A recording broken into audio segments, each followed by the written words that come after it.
Finally, let's get to the non-parametric statistical hypothesis test methods. Here, the samples are having unknown distributions, therefore we cannot parameterize them, so we cannot use the parametric methods, so we need some other. This is a area of study better represented by median, whereas the parametric were better represented by mean. The methods are useful when the sample size is very small and when the sample have ordinal data or ranked data or having outliers that can't be removed, then we do have to go for non-parametric hypothesis testing.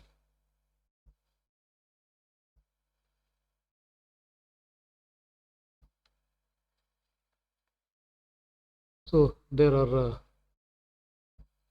mainly four tests which are useful in machine learning among many defined under statistics. One is a Mann-Whitney U test, other one Wilcoxon Sign-Rank test, Kruskal-Wallis H test, and Friedman test. Let's see one by one. Mann-Whitney U test. This tests whether the distribution of two independent samples are equal or not.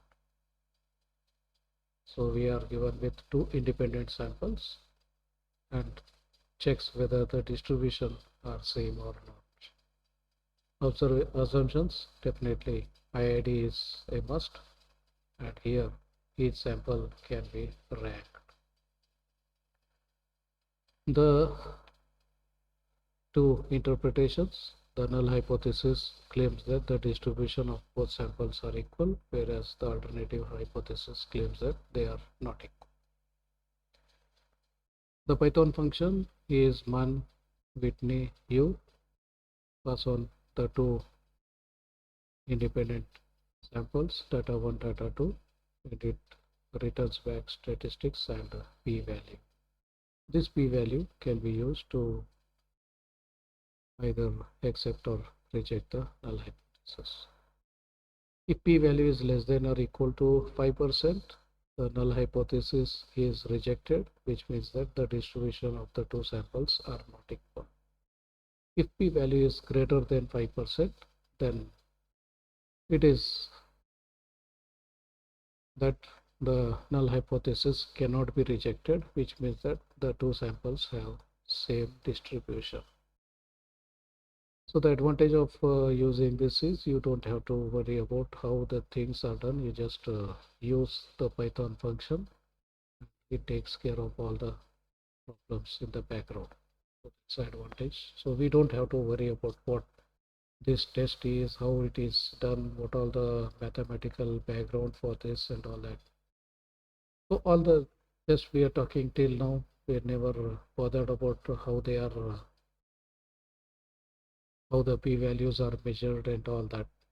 So whether there are 100 data, there are a million data, or there are 100 elements or million elements in the sample, doesn't matter. We just have to use this particular function and it will give us the p-value, and depending on p-value we can decide whether the distributions are similar or not similar. So that's a Mann-Whitney U test. Wilcoxon signed rank test. It tests whether the distributions of two paired samples are equal or not. Now the two samples are paired again, as we discussed earlier. So there are common elements in both the samples and there is pair between them. So here it's distribution are same or not. Whereas in parametric we were testing whether means are equal or not, whereas here we are checking whether distributions are same or not, because in the parametric we were knowing the distribution, so we were only worried about whether means are same or not. Because distributions were similar, so we had assumed that it is normally distributed, whereas here we don't know whether they are distributed normally or not. So we are unaware of the distribution, therefore we are trying to compare the distributions, are they same or not. So that's a bigger task we are trying to do it. Assumptions are observation in each sample are independent, identically distributed. Yes, definitely IID is a must when any statistical analysis is done. Observations in each sample can be ranked, and then there is each sample can be paired. So again, the interpretation is null hypothesis claims that the distribution of both samples are equal, and alternative claims that they are different. So Wilcoxon is a function, and to this the two data samples are passed on, and it gives statistics and p-value, and this p-value can be used to decide whether distributions of the two samples are same or not. So if p-value is less than equal to 5%, then the null hypothesis is rejected. That means the distribution of both samples are not equal, that is H1. If p-value is greater than 5%, then we cannot reject the null hypothesis, which says that distribution of the two samples are equal. Then we have Kruskal Wallis H test. This tests whether distribution of two or more independent samples are equal or not. Yeah, here talking of more than two is also possible in this. Assumptions same, IID, and each sample can be ranked. Interpretation, the null hypothesis says that distribution of all samples are equal, whereas the alternative says that distribution of at least one is different from others. So we can pass on two or more samples to the function Kruskal defined in Python, and we get statistics about the data and the p-values. The p-value decides whether to use H0 or reject H0. So if p-value is less than equal to 5%, H0, that is the null hypothesis, is rejected, which means that distribution of at least one sample is different from others. If p-value is greater than 5%, then of course H0, that is the null hypothesis, cannot be rejected, which claims that the distribution of all the samples are equal. So it's a wonderful test we have. We don't need to look at the distribution. You don't have to worry about that. Just give the data to this Kruskal, 2 samples, 3 samples, 4 samples, any number of samples you have, just give them. That will tell us whether the samples have similar distribution or not. Then finally, Friedman test. We test whether the distribution of two or more paired samples are equal or not. Yeah, that's the next version. That is, we are now talking about paired. So the test, now we are talking of distribution of the student scores in different monthly tests. So if we have annual basis, then around 8 to 10 monthly test results you have. So we can just compare the performance of each student or the overall class through the distribution. So we are talking of the same class, therefore the same student is repeated in every sample. So there is pair among the samples. So more two or more paired samples are used, and we are trying to verify whether distribution of the samples are same or not. In the previous case, in the parametric case, we know that the distribution was normal and the variance was equal. Only we were trying to see whether mean are same or not. But here distribution is totally unknown, therefore mean, variance, whether it is normally distributed or not, nothing is known to us. So it's more flexible one. Just dump the data to the Friedman test. All the monthly reports, you just dump to the thing. Yes, they are independent, identically distributed. Samples can be ranked, then each sample are paired. The interpretation, null hypothesis say that distribution of all samples are equal, and alternative hypothesis objects that at least one of the samples distribution is different from others. So we have Friedman chi-square test defined in Python. So we can pass on two or more samples to it. We get stat and p value.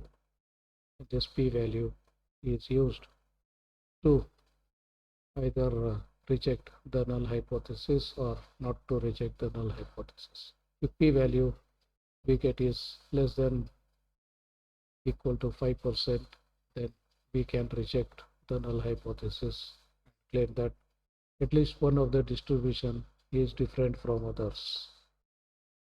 If the p value happens to be greater than 5%, then we can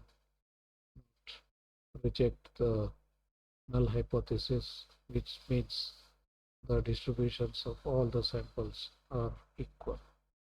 So that's a test. That's what non-parametric method are. Before leaving, let's look at the overall picture of whatever we discussed. So each row talks about the type of input variable we are using in our experiment, and each column talks about the type of output variable. So the input variable, if it is nominal and the output variable is nominal, then we can go for chi-square test or Fisher's test. If input variable is nominal, output variable is categorical, that is more than two categories are there, then we can go for chi-square test. If input is nominal, output is ordinal, we can go for chi-square test or Mann-Whitney test. Nominal versus quantitative discrete Mann-Whitney, nominal versus quantitative non-normal, that is parametric, that is Mann-Whitney or log rank. If it is quantitative normal, then we can go for student test. Same way for categorical, that means if input has got more than two categories, then this second row talks of that chi-square, t-square, Kruskal values, Kruskal values, Kruskal values, and ANOVA method. Then if the input is ordinal, then we have t-square trend of Mann-Whitney, then Spearman rank, Spearman rank, Spearman rank, Spearman rank, or linear regression. Quantitative discrete, if that's the input, then if the output is nominal, we can go for logistic regression. If the output variable is quantitative discrete, we can go for Spearman rank test. For quantitative non-normal also, we can go for Spearman rank, and quantitative normal, we can go for Spearman rank or linear regression. Same way, if the input is quantitative non-normal, then we can go for logistic, plot data, verify, Pearson, or Spearman rank. Quantitative normal, you can plot data and then verify, use Pearson's, Spearman rank, or linear regression. The input is quantitative normal, then we can go for logistic regression if the output is nominal. Otherwise, if output is quantitative non-normal, then we can go for linear regression. If the output is quantitative normal, then we can go for Pearson method or linear regression method for testing this. So that's it for now. That's five sectors of hypothesis testing we checked, which are very much useful for machine learning. So that's it for now. Many more issues to be under discussion in the coming sessions. So keep watching.